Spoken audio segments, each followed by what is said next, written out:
first question,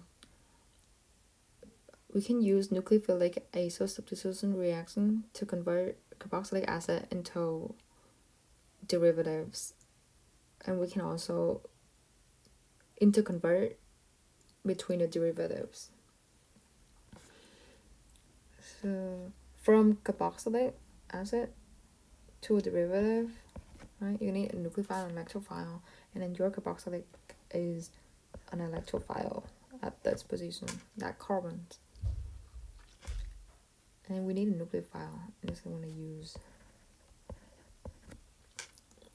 these reagents because OH is about living groups. Okay.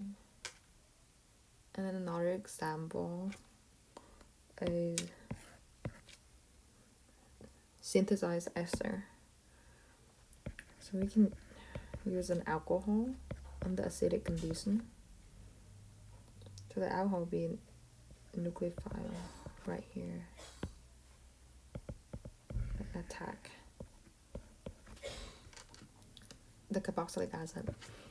And it needs to be under acidic condition because we need to protonate the OH, making it into a living group, a good living group, and it's gonna leave as water. It is the same thing for amine. Yeah, you can try it out by yourself. Before anhydride is a little bit different because in this case, gonna use heat to react to carboxylic acid together.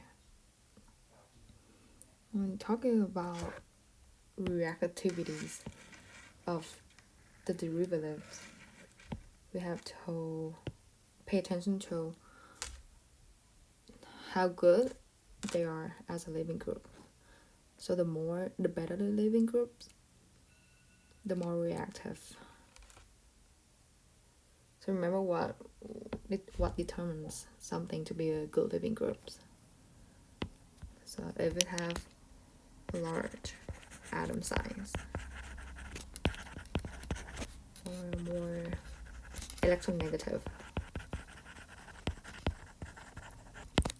and because good living groups are the one that very stable and it can hold electrons once it's leave as a living group.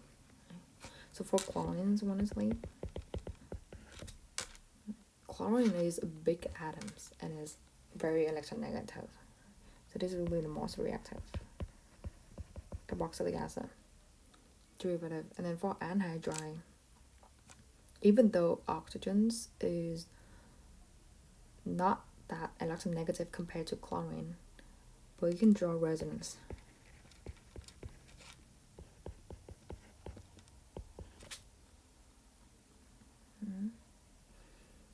And then resonance. So this is be the second most. And these you have oxygens, but cannot draw resonance. So this is a third. Lastly, nitrogens, not electronegative as chlorine, oxygens, and you cannot draw resonance.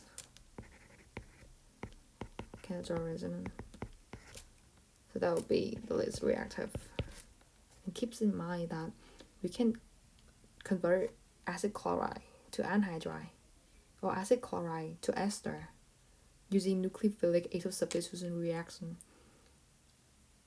But it can only work if you're going from the more reactive to the less reactive derivatives. So we can never go from amine to acid chloride, because once we have intermediate, let's say this and then chlorine, right? When we reform the carbonyl, chlorine is gonna leave because chlorine is a better living group and it's more reactive. I'm gonna just go back to amine. So the next one, what is the difference between Eno and Enolate? So for Eno, you have an alcohol, the alcohol on an alkene, and enolate is an oxygen with a negative, and both of them will act as a nucleophile. And this nucleophile will attack to electrophile.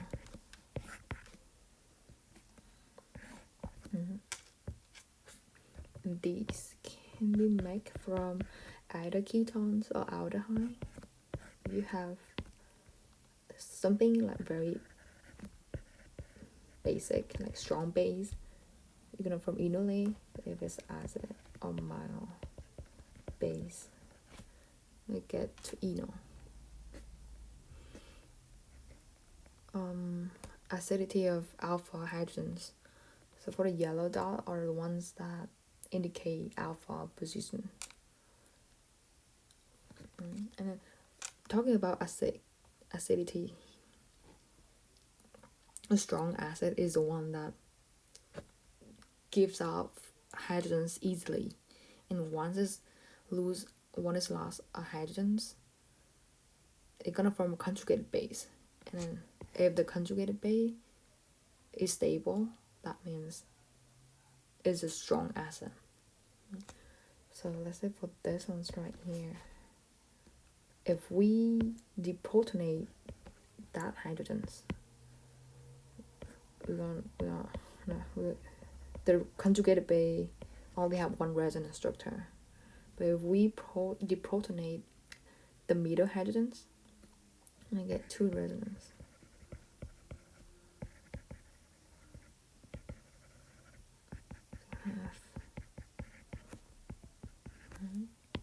And then we can draw resonance this way, and we can also draw resonance this way. So there's conjugate base more stable, therefore that hydrogens is more acidic. It's the same thing right here. This is also more acidic, this is also more acidic. But if you have to compare these hydrogens, these two hydrogens, and these hydrogens, then will be more acidic,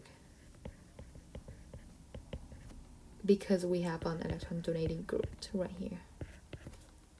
An electron donating group will donate electrons into the molecules and destabilize the conjugated base, the negative charge.